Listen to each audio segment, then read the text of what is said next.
Hi viewers, আজকে একটা খুবই গুরুত্বপূর্ণ বিষয় নিয়ে আপনাদের সামনে আসলাম। সেটা হলো, আমরা জানি অগ্রহায়ণেই আমাদের ধান কাটা শেষ হয়ে যায় এবং অগ্রহায়ণে ধান কাটা শেষ হলে পৌষে মোটামুটি শীত এবং রৌদ্র উজ্জ্বল থাকে। তো ধান কাটার জমির উর্বরতা বৃদ্ধির জন্য এটা খুবই একটি গুরুত্বপূর্ণ বিষয়। আপনারা দেখবেন যে পৌষে সাধারণত ধান কাটার মাঠগুলো ফেটে চৌচির হয়ে যায় এবং ফেটে চৌচির হওয়া মুহূর্তেই এই কাজটি করতে হয়। সেটা হলো জমি চাষ, অর্থাৎ জমি যদি ভালোভাবে শুকিয়ে যায় তাহলেই সেই জমিটা সুন্দরভাবে চাষ করে রাখলে পরবর্তী ফসলের জন্য খুবই উপকারী হয়।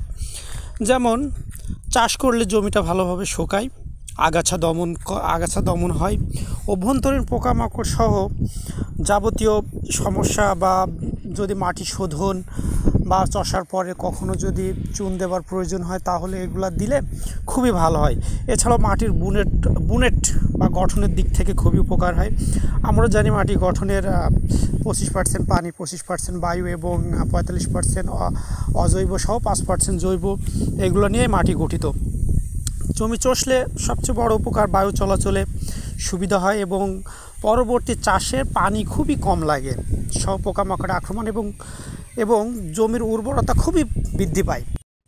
তাই কৃষক ভাইয়েরা জমির স্বাস্থ্য রক্ষার ক্ষেত্রে অবশ্যই জমির উর্বরতা বৃদ্ধির জন্য পরবর্তীতে চাষটা করে রাখবেন, তাহলে জমির স্বাস্থ্য রক্ষা হবে এবং পরবর্তীতে ফলন অনেক বৃদ্ধি পাবে।